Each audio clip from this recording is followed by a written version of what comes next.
I spent a lot of nights praying, with my head down by the bed, holding on to little pieces of hope when every answer felt like not yet. I kept showing up every morning, even when my heart felt tired.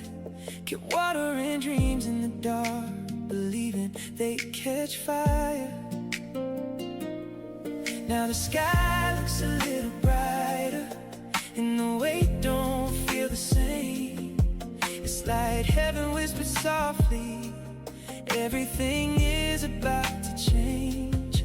Every closed door had a reason, every delay had its time. Sometimes